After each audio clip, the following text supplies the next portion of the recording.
Hi, how are you? How are you? This is So I thought I would come and. Jira ji, MLA who was on Namaskar, your past. Namaskar. You see solidarity and Northeast I coming in. just decided to come and stay, here for some time with you. Definitely.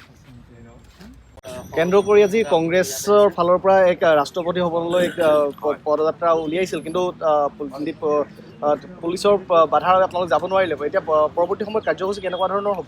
আজি আমি আমাৰ নেতা শ্ৰী ৰাহুল গান্ধীৰ নেতৃত্বত আমি আমাৰ সাংসদসকলে, অসম বুলি নহয়, আমাৰ গোটেই কংগ্ৰেছৰ সাংসদসকলে আমি আজি প্ৰচেছন কৰি, মাৰ্চ কৰি আমি ৰাষ্ট্ৰপতি মহোদয়ৰ ওচৰলৈ যোৱাৰ কথা আছিলে, প্ৰগ্ৰেম আছিলে, আৰু মই তাত যোগদান কৰিবৰ কাৰণে বিশেষভাৱে অসমৰ পৰা আহি পেলাই যোৱা নিশা ৰাতি পালোহি। আজি আমি আমাৰ কংগ্ৰেছ মুখ্যালয়ৰ পৰা 24 আকবৰ ৰোডৰ পৰা আমি প্ৰচেছন কৰি যাওঁতে দিল্লী পুলিচে আমাক বাধা দিলে, আৰু বাধা দি পেলাই ভালেকেইজনক আমাক এৰেষ্ট কৰিলে। ময়ো আছিলোঁ তাৰ ভিতৰত। কিন্তু তাৰ লগে লগে বেলেগে আমাৰ পাঞ্জাৱৰ পৰা অহা আমাৰ সাংসদ, আমাৰ বন্ধুসকলে ইয়াত যোৱা 20 দিন ধৰি পেলাই এই ঠাণ্ডাৰ বতৰত দেশৰ বিজেপি চৰকাৰখনে আমাৰ অন্নদাতা বুলি কোৱা হয়, যিসকল আমাৰ কৃষক, গোটেই দেশৰ কৃষকৰ বিৰুদ্ধে এনেকুৱা ধৰণৰ কিছুমান চক্ৰান্তকাৰী, এনেকুৱা ধৰণৰ কিছুমান আইন তেওঁলোকে পাছ কৰিব খুজিছে, যাৰ দ্বাৰা আমাৰ কৃষকসকলৰ যি স্বাৰ্থ আছে সেই স্বাৰ্থক সম্পূৰ্ণৰূপে বিঘ্নিত কৰি দেশখন তেওঁলোকে নৰেন্দ্ৰ মোদী ডাঙৰীয়াৰ বুকুৰ কুটুম, ভাতঘৰৰ মানুহ যিবিলাক পুঁজিপতি আছে, আম্বানী আদানীৰ দৰে ব্যক্তি, তেওঁলোকে দেশৰ প্ৰত্যেকটো সম্পদেই এপদ এপদকৈ, যিবিলাক সম্পদ কংগ্ৰেছ দলৰ চৰকাৰে স্বাধীনতাৰ পিছত এপদ এপদকৈ গঢ়ি তুলিছিলে, সকলো সম্পদ এতিয়া আম্বানী আৰু আদানীৰ হাতত তেওঁলোকে অৰ্পণ কৰিবলৈ কাম কৰি গৈ আছে। প্ৰত্যেকটো ক্ষেত্ৰতে ৰাজহুৱা আমাৰ যিবিলাক উদ্যোগ আছে, সেই ৰাজহুৱা উদ্যোগবিলাক হয় বিক্ৰী কৰিছে এনেকুৱা পুঁজিপতিৰ হাতত, নহয় বিলাই দিছে। যেনে আজি আমাৰ অসমৰ লোকপ্ৰিয় গোপীনাথ বৰদলৈয়ে অসমখন অসম কৰি ৰাখিছে। আমি অসমীয়া হৈ আছোঁ লোকপ্ৰিয় গোপীনাথ বৰদলৈৰ কাৰণে। সেই লোকপ্ৰিয় গোপীনাথ বৰদলৈৰ নামত কংগ্ৰেছ চৰকাৰখনে যি আজি বিমানবন্দৰটো, গুৱাহাটী বিমানবন্দৰ গঢ়ি তুলিছিলে, আৰু তাত চৰকাৰৰ ফালৰ পৰা হাজাৰ কোটি টকাৰ নতুন ইনভেষ্টমেণ্ট হৈছে, তেনেকুৱা ক্ষেত্ৰতে এতিয়া আম্বানীক মাতি নি পেলাই মোদী চৰকাৰে, কেন্দ্ৰীয় চৰকাৰে 50 বছৰৰ কাৰণে লোকপ্ৰিয় গোপীনাথ বৰদলৈ বিমানবন্দৰটো দি দিলে। এটা উদাহৰণ। ঠিক তেনেধৰণে প্ৰত্যেকটো ৰাজহুৱা সম্পদ এই চৰকাৰে হয় আম্বানীক দিছে, নহয় আদানীক দিছে, বা তেওঁলোকৰ কোনোবা নীৰৱ মোদী, কোনোবা চোক্সি, কোনোবা ডালমিয়া, এনেকুৱা ধৰণৰ তেওঁলোকৰ বুকুৰ কুটুমবিলাকক দিছে। এতিয়া শেষত গৈ আমাৰ দেশৰ আজি যিসকলে আমাক অন্ন দিয়ে, আমাৰ কৃষকসকলৰ বিৰুদ্ধেও এতিয়া এই ভাৰত চৰকাৰে, এই বিজেপি চৰকাৰে উঠি পৰি লাগিছে। এতিয়া যাতে এগ্ৰিকালচাৰ ছেক্টৰত যাতে আম্বানী আদানীয়ে তেওঁলোকৰ প্ৰভুত্ব বিস্তাৰ কৰিব পাৰে, কৃষকসকলৰ যিটো মিনিমাম ছাপৰ্ট প্ৰাইচ যিটো দিয়া হৈছিলে, MSP দিয়া হৈছিলে, সেইবিলাক আঁতৰাই পেলাই, যিবিলাক আগতে সুবিধা দিছিলে কৃষকসকলক সেইবিলাক আঁতৰাই পেলাই সম্পূৰ্ণৰূপে আম্বানী আদানীৰ হাতত এতিয়া আমাৰ কৃষি খণ্ডটো গতাই দিয়াৰ যিটো চক্ৰান্ত কৰিছে, আৰু তাৰ কাৰণে যি 3খন আইন যোৱাবাৰ পাৰ্লিয়ামেণ্টত পাছ কৰিলে, আমি সেইটো প্ৰতিবাদ কৰিছোঁ। যেনেকৈ কাৰ বিৰুদ্ধে আমি প্ৰতিবাদ কৰিছোঁ, বিৰোধিতা কৰিছোঁ, তাত স্বত্বেও তেওঁলোকে তেওঁলোকৰ সংখ্যাধিক্যৰ বলত সেই আইনখন তেওঁলোকে পাছ কৰিলে। কিন্তু আজি গোটেই দেশৰ কৃষক আহিছে, দিল্লীৰ চাৰিওফালে বেৰি আছে, যোৱা এমাহ ধৰি ঠাণ্ডাৰ বতৰত 2 ডিগ্ৰী 3 ডিগ্ৰী ইয়াত ইমান কষ্ট কৰি ৰাতিয়ে দিনে কাম কৰি আছে, তেওঁলোকে ধৰ্ণা দি আছে। তাৰ সমান্তৰালভাৱে আমাৰ পাঞ্জাৱৰ পৰা আমাৰ বন্ধু, আমাৰ সাংসদ, এইসকল আহি পেলাই আজি 20 দিন ধৰি পেলাই ইয়াতে ইমান ঠাণ্ডাৰ বতৰত ইয়াতে ফুটপাথত বহি আন্দোলন কৰি আছে। গতিকে মই অসমৰ পৰা এখেতসকলৰ ওচৰত মোৰ সংবেদনশীলতা, মোৰ সমৰ্থন, মোৰ সহযোগিতা, মই এটা চিম্বল, আমি গোটেই অসমৰ বাকীবিলাক চবৰে হৈ পেলাই মই ইয়াত তেওঁলোকৰ লগত আজি ধৰ্ণাত বহিছোঁ, আৰু দিনটো থাকিম ইয়াত, আৰু এওঁলোকৰ লগত চলিডাৰিটি এক্সপ্ৰেছ কৰিছে, কাৰণ এইটো অকল পাঞ্জাৱ বা হাৰিয়ানা বুলি নহয়। কিন্তু সেই ক্ষেত্ৰত দেখা গৈছে যে অসমত কিন্তু সেই তুলনাত কৃষকসকলে সক্ৰিয় নহয় বা এবাৰ নহয় এই সম্পৰ্কে। নহয়, আমাৰ কথাটো হ'ল আমাৰ কৃষকসকলক এনেও এই কেন্দ্ৰীয় চৰকাৰে বঞ্চনা কৰি আহিছে।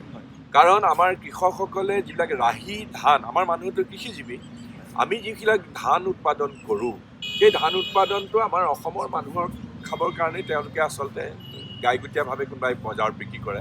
কিন্তু যিটো মিনিমাম ছাপৰ্ট প্ৰাইচ, যিটো FCI যেনেধৰণে প্ৰকিয়ৰ কৰিব লাগে, যিটো গ্ৰহণ কৰিব লাগে, তেনেধৰণে তেওঁলোকে নকৰে। আমাৰ কৃষক এনেও বঞ্চিত হৈ আছে, কাৰণ আমি ইতিমধ্যে আগৰ পৰাই ডিমাণ্ড কৰি আহিছোঁ যে FCI আমাৰ ৰাহি ধানটো মিনিমাম ছাপৰ্ট প্ৰাইচ খেতিয়কক দি পেলাই সেইবিলাক প্ৰকিয়ৰ কৰিব লাগে, যিটো তেওঁলোকে কৰা নাই। সেইকাৰণেই আমাৰ কৃষকবিলাকে আচলতে এই গোটেই সমস্যাটোৰ লগত যেনেধৰণে অৱগত হ'ব লাগিছিলে, যেনেধৰণে সচেতনতাবোধ থাকিব লাগিছিলে আমাৰ কৃষকসকল, তেনেধৰণে নাই। কিন্তু এইটো আমাৰ দায়িত্ব জনপ্ৰতিনিধি হিচাপে যে আজি গোটেই দেশৰ কৃষকৰ বিৰুদ্ধে যে বিজেপি চৰকাৰে যি 3খন আইন কৰিছে, সেই আইনকেইখনৰ গোটেই যে ইয়াৰ এটা কুটচক্ৰান্ত পুঁজিপতিৰ হাতত, আম্বানী আদানীৰ হাতত যে আজি কৃষিখণ্ড গতাই দিবৰ কাৰণে যিটো চক্ৰান্ত কৰিছে, কাৰণ এই বস্তুটো যদি হয় তেতিয়াহ'লে আমাৰ কৃষকসকল আৰু বেছিকৈ শোষিত হ'ব। কাৰণ কাইলৈ কি কৰিব, আমাৰ যিবিলাকত আমাৰ ধান খেতি হয়, যিবিলাক আমাৰ প্ৰগতিশীল খেতিয়ক আছে, সেইবিলাকক গৈ পেলাই এনেধৰণে টেটুচেপা দিবগৈ আদানী আম্বানীয়ে যে আমাৰ কৃষকে কেতিয়াও মূৰ ওপৰ কৰি পেলাই এটা ডিগনিটি সহকাৰে জীয়াই থাকিব নোৱাৰে। গতিকে এইটো খুব দৰকাৰ। আমি ইয়াৰ সচেতনতা সৃষ্টি কৰিব লাগিব অসমতো, আৰু এইটো আমাৰ দায়িত্ব, আমি এইটো কৰাটো উচিত। আৰু ময়ো ইয়াৰ পৰা গৈ পেলাই আকৌ অসমত আমাৰ কৃষকসকলক সংগঠিত কৰিবৰ কাৰণে মই চেষ্টা কৰিম। আন এটা প্ৰসংগলৈ আহিছোঁ, দেখা পোৱা গৈছে যে বিজেপিয়ে অসমত ইতিমধ্যে অহা যি বিধানসভা ইলেকশ্যন আহি আছে তাক লৈ ইতিমধ্যে কুচকাৱাজ আৰম্ভ কৰিছে, তেওঁলোকে মিটিং ইতিমধ্যে আৰম্ভ কৰিছে। কিন্তু দেখা পোৱা গৈছে সেই অনুপাতত কিন্তু কংগ্ৰেছে বৰ্তমান পৰ্যন্ত গোপন বৈঠকতে আবদ্ধ আছে, তেওঁলোকে বৰ্তমানলৈকে সেই অনুপাতে সক্ৰিয় হোৱা দেখা পোৱা নাই। ইয়াৰ কাৰণ কি আচলতে? নাই, সেইটো কথা নহয়, গোপন বৈঠক বুলি নহয়। আমাৰ চুকে কোণে আমাৰ বুথ কমিটিবিলাক কংগ্ৰেছৰ আন্তঃ আছে, আমি সেইবিলাক পুনৰ বিন্যাস কৰি পুনৰ গঠন কৰাৰ কাৰণে কাম কৰি আছে। আমাৰ প্ৰত্যেকটো সমষ্টিতে আমাৰ সমন্বয়ক ইতিমধ্যে এপইণ্ট কৰা হৈছে, চবেই কাম কৰি আছে। আৰু আমাৰ তৃণমূলৰ কৰ্মীসকল আমি সকলোৱে কাম কৰি আছোঁ ঐক্যবদ্ধভাৱে। হয়তো আমি বিজেপিৰ নিচিনাকৈ তেওঁলোকে এইটো কথাত বৰ সিদ্ধহস্ত, বৰ ঢাক ঢোল বজাই পেলাই চমক সৃষ্টি কৰে সকলোকে। আমি সেই ক্ষেত্ৰত হয়তো আমি এই যিটো প্ৰচাৰৰ ক্ষেত্ৰত আমি পিছ পৰি আছোঁ, কিন্তু আমি সম্পূৰ্ণভাৱে ঐক্যবদ্ধ হৈ পেলাই আমি কাম কৰিছোঁ। আৰু বহুত কৰিব লগা আছে, এইটো তাত ঠিক যে আমি ইয়াতে আমি সন্তুষ্ট হৈ থকাৰ কোনো অৱকাশ নাই। আমি বিজেপিক উৎখাত কৰিবই লাগিব 2021-ত, তাৰ কাৰণে আৰু বেছিকৈ আমি কষ্ট কৰিম। নতুন দলকেইটাৰ সৈতে মিত্ৰতা হোৱাৰ সম্ভাৱনা আছে, আমি কথা বতৰা আমি চেষ্টা কৰিছোঁ, কাৰণ বিজেপিৰ যিবিলাক আমাৰ সমগোত্ৰীয় বা বিজেপিৰ বিৰুদ্ধে ঐক্যবদ্ধ হোৱাটো, সকলো বিৰোধী দল ঐক্যবদ্ধ হোৱাটো সময়ৰ আহ্বান, আৰু সেইটো সময়ৰ আহ্বান আমি সকলোৱে স্বীকাৰ কৰাটো উচিত। আৰু এটা গুণগানকে কথা ওলাই আছে যে প্ৰদেশ কংগ্ৰেছৰ নেতৃত্ব সলনি হ'ব পাৰে, তাত আপোনাৰ নামো আছে বা গগৈৰ নামো চৰ্চাত আছে। সেই সন্দৰ্ভত চাওক, সেই বস্তুটো মই ব্যক্তিগতভাৱে অৱগত নহয়। মই প্ৰদেশ কংগ্ৰেছৰ নেতৃত্ব ল'বৰ কাৰণে আহি পেলাই মই AICCৰ লিডাৰক, আমাৰ উৰ্ধ কৰ্তৃপক্ষক মই কেতিয়াও কাকুতি মিনতিও কৰা নাই, বা মোৰ কলিগ যিসকল আছে আনকি ৰিপুণ বৰাৰ বিৰুদ্ধেও মই কেতিয়াও চক্ৰান্ত কৰা নাই। যেনেকৈ আমাৰ কিছুমান মানুহে আগতে কৰিছিলে, পিছফালৰ পৰা ডেগাৰ মাৰে, মই তেনেকুৱা ধৰণৰ একো কৰা নাই। যদি উচ্চ নেতৃত্বই ভাবে যে নেতৃত্ব সলনি কৰাটো উচিত, তেওঁলোকে সময়োচিত সিদ্ধান্ত ল'ব। আৰু মই দলৰ এজন নিষ্ঠাবান কৰ্মী, মই ছাত্ৰ জীৱনৰ পৰাই কংগ্ৰেছ কৰি আছোঁ। গতিকে ইয়াত মোৰ ক'বলগা একো নাই, মই দলৰ কাৰণে কাম কৰি AIUDFৰ লগত যি মিত্ৰতা আছিলে তাৰ ফলত দেখা গৈছিলে যে BTADত নিৰ্বাচনত পৰাজয় বৰণ কৰা বুলি এক প্ৰকাৰে কোৱা হৈছে। আপোনালোকৰ দলৰ বিভিন্ন বিধায়কেও বিভিন্ন সময়ত উত্থাপন কৰিছে। চাওক, কোনোবা বিধায়কে কোনোবা ব্যক্তিগত মন্তব্য দিব পাৰে, কিন্তু এটা কথা ঠিক, UDFৰ লগত আমাৰ খাটাংভাৱে কোনো বিধানসভাৰ নিৰ্বাচনৰ কাৰণে 2021-ত কোনো ধৰণৰ এতিয়ালৈকে মিত্ৰতা হোৱা নাই। কথা বতৰা আৰু চলিছে, মানে এক্সপ্ল'ৰেশ্যন হৈছিলে। আৰু BTRৰ বস্তুটো সম্পূৰ্ণৰূপে এক্সপেৰিমেণ্টেল আছিলে, সেইটো এটা পৰীক্ষামূলক আছিলে। সেই পৰীক্ষাটো সফল নহ'ল। গতিকে আমি সকলোৱে মিলি পেলাই সিদ্ধান্ত ল'ব লাগিব। কিন্তু আমাৰ মিত্ৰতা UDFৰ লগত হৈছে বুলি যেনেধৰণে অপপ্ৰচাৰ কৰা হৈছে, সেই তেনেধৰণে কোনো মিত্ৰতা আপোনাৰ ব্যক্তিগত পৰিকল্পনা কি? অনাগত বিধানসভা নিৰ্বাচনলৈ আপুনি কেনেকৈ নাই, মইতো বিধানসভাত নিৰ্বাচন খেলাৰ প্ৰশ্নই নুঠে, কাৰণ মই নগাঁৱৰ সাংসদ হিচাপে মই মোৰ 2024লৈকে মোৰ কাৰ্যকাল আছে।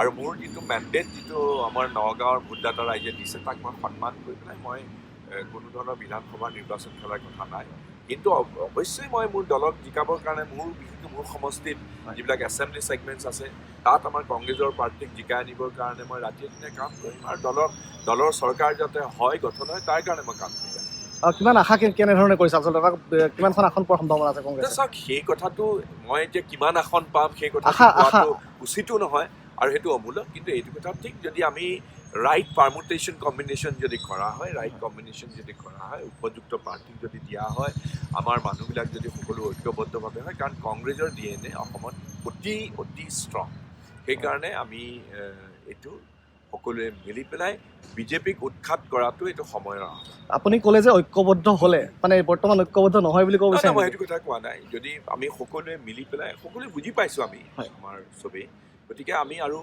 বেছিকৈ যেনেকৈ দুৰ্যোগৰ সময়ত পৰুৱাবিলাক যেনেকৈ গোটেই গোট খাই পেলাই কাম কৰে হাতল কৰি পেলাই সেই তেনেকৈ আমিও কাম কৰাটো খুব দৰকাৰ এইটো সময় নতুন দলসমূহ একেলগে হৈ স্বাভাৱিকতে তেওঁলোকে যদি বিজেপিৰ অপশাসন আকৌ নিবিচাৰে কাৰণ বিজেপিয়েতো অসমখনক ধ্বংস কৰিছে অসমীয়াত্বক তিলকে একেবাৰে শেষ কৰি দিছে তেওঁলোকে সৰু সৰু জাতিসত্তা যিবিলাক আমি বহুৰঙী যিটো বৰ্ণিল আমাৰ যিটো সমাজ ব্যৱস্থা আমাৰ সমাজৰ যিবিলাক বেলেগ বেলেগ যিবিলাক পৰিচয় আছে স্বকীয়তা আছে সেইবিলাক তেওঁলোকে থাইলেণ্ডৰ মাগুৰ মাছে যেনেকৈ পুখুৰীত বাকী মাছবিলাকক খাই গ্ৰাস কৰি দিয়ে তেনেকৈ এই বিজতৰীয়া থাইলেণ্ডৰ মাগুৰৰ বিজতৰীয়া আমাৰ অসমৰ কাৰণে এই বিজেপিওতো আমাৰ কাৰণে বিজতৰীয়া তেওঁলোকে আমাৰ অসমীয়া জাতিসত্তা আমাৰ অসমীয়াত্বক তেওঁলোকে ধ্বংস কৰি দি পেলাই তেওঁলোকে বিজতৰীয়া সংস্কৃতি হেৰি কৰি পেলাই আৱেগৰ এটা ধৰ্মীয় উন্মাদনাৰ সৃষ্টি কৰি পেলাই তেওঁলোকে আকৌ শাসন লাভ কৰিবলৈ চেষ্টা কৰিছে